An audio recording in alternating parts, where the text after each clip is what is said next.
கர்த்தருடைய பரிசுத்த நாமத்திற்கு ஸ்தோத்திரம்.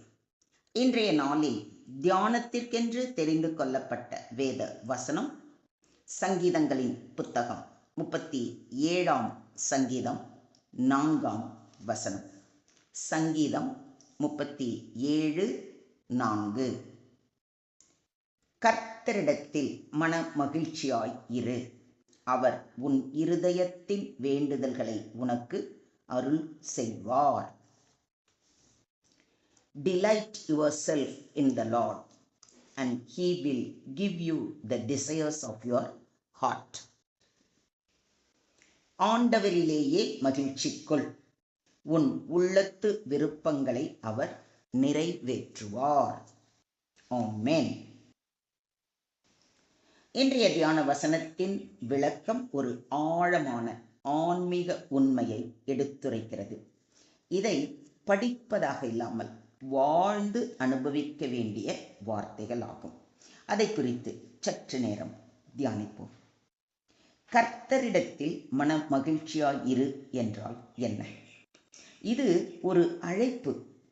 தேவனையே உன்னுடைய ஆனந்தத்தின் மூலமாக கொள் என்ற அழைப்பு. நம் சந்தோஷம் தேவனிடம் இருக்கும்போது நம்முடைய கவனம், ஆசைகள், மனநிலைகள் அனைத்தும் அவரை நோக்கி திரும்பும். உலக வாழ்க்கையின் சஞ்சலங்களில் அல்லாமல் நம் ஆனந்தத்தை தேவனிடம் வைக்கும்போது நம்முள் ஒரு பூரண திருப்தி உருவாகிறது. இது கர்த்தர் நல்லவர் என்பதை ருசித்து பாருங்கள் என்று தாவீது கூறுவதை நினைவூட்டுகிறது. அவர் உன் இருதயத்தின் வேண்டுதல்களை உனக்கு அருள் செய்வார் என்று சொல்லப்பட்டிருப்பதை கவனியுங்கள். தேவனில் நாம் மன மகிழ்ச்சி அடையும் பொழுது நம் ஆசைகள் கூட சுத்திகரிக்கப்படுகின்றன. நம் இருதயத்தின் வேண்டுதல்கள் தேவனுடைய சித்தத்தோடு ஒத்து போகின்றன. அதனால் தேவன் அந்த வேண்டுதல்களை நிறைவேற்றுகிறார். இது ஒரு ஒப்பந்த அடிப்படையிலான ஆசீர்வாதம். நாம் தேவனில் மகிழும்போது அவர் நமக்கு தேவையானவற்றை கொடுக்கிறார். நீங்கள் என்னிலும் என் வார்த்தைகள் உங்களிலும் நிலைத்திருந்தால் நீங்கள் கேட்டுக்கொள்வது எதுவோ அது உங்களுக்கு செய்யப்படும் என்று நம்முடைய ஆண்டவராகிய இயேசு கிறிஸ்து கூறுவதை யோவான் எழுதின நற்செய்தி நூல் 15ஆம் அதிகாரம் 7ஆம் வசனத்தில் வாசிக்கிறோம். தேவனுடனான உறவின் அடிப்படையில் மனம் முழுவதும் இயேசுவின் வார்த்தைகளில் வாழும் வாழ்க்கை தேவனுக்கு பிரியமான வேண்டுதல்களை உருவாக்குகிறது. அதனால்தான் இயேசு சொல்கிறார், முதலாவது தேவனுடைய ராஜ்யத்தையும் அவருடைய நீதியையும் தேடுங்கள், அப்பொழுது இவைகள் எல்லாம் உங்களுக்கு கூட கொடுக்கப்படும் என்று. தேவனுடைய ராஜ்யம் முதன்மையாக இருந்தால் தேவையான எல்லா ஆசீர்வாதங்களும் சேர்த்து தரப்படுகின்றன.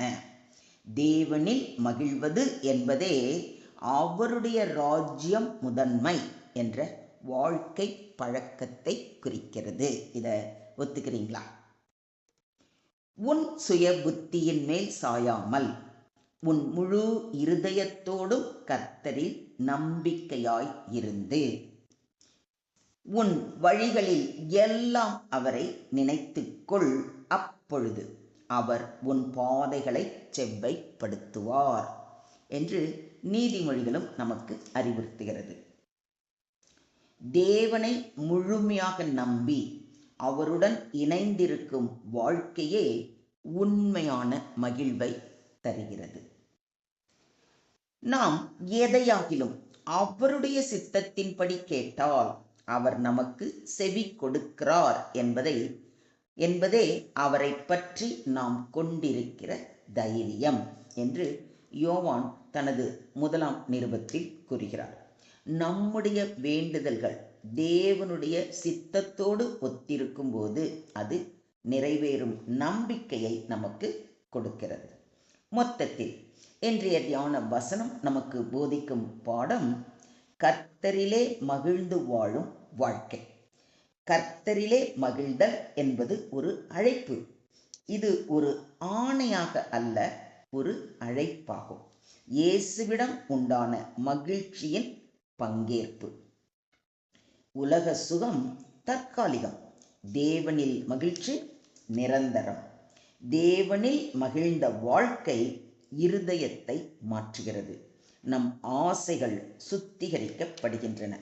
தேவனுடைய சித்தத்தோடு ஒத்து செயல்படுகிற வாழ்க்கை. தேவன் நம் இருதயத்தின் வேண்டுதல்களை அருள் செய்பவர். தேவனில் மகிழும் ஒருவருக்கு தேவையானது என்னவென்று அவர் அறிவார்.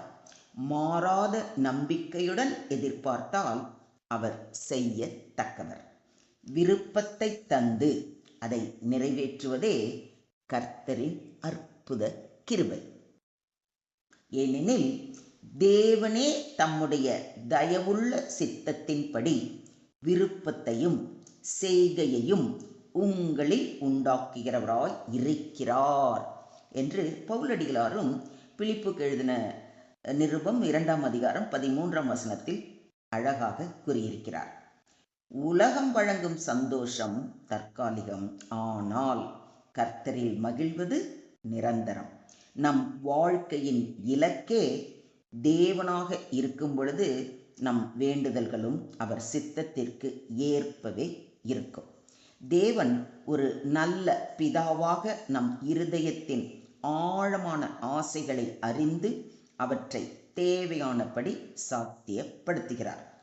சுருக்கமாக சொல்வதானால், தேவனையே நம் மகிழ்ச்சியின் மூலம் ஆக்கினால் நம்முடைய இருதய ஆசைகள் கூட அவரால் திருத்தப்பட்டு அவர் அவற்றை சாத்தியப்படுத்தும் அளவுக்கு கொண்டு செல்லும்.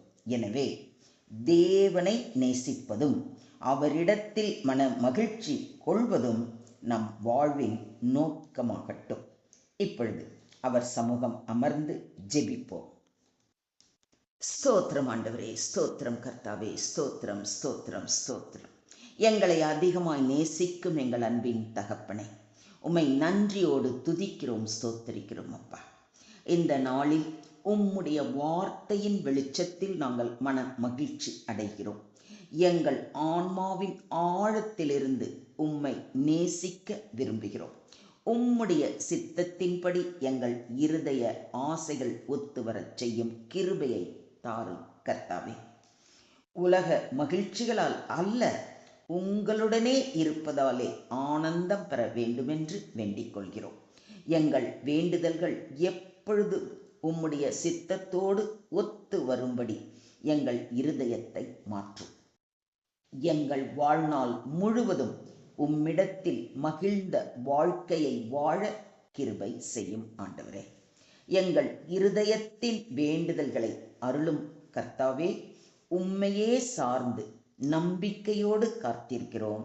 எங்களை முற்றிலுமாக தாழ்த்தி உம்முடைய கரத்தில் ஒப்பு கொடுக்கிறோம். நீங்க பொறுப்பெடுத்துக்கோங்க, நீங்க வழி நடத்துங்க. எல்லா துதியும் எல்லா கனமும் எல்லா மகிமையும் ஒருவருக்கே செலுத்துகிறோம். மீட்பர் இயேசுவின் மூலம் ஜெபம் கேளும் எங்கள் ஜீவனுள்ள தகப்பனே, ஆமென். என் ஆத்துமாவே கர்த்தரை ஸ்தோத்தரி, என் முழு உள்ளமே அவருடைய பரிசுத்த நாமத்தை ஸ்தோத்தரி. என் ஆத்துமாவே கர்த்தரை ஸ்தோத்தரி, கர்த்தர் செய்த சகல உபகாரங்களையும் மறவாதே. ஆமென்.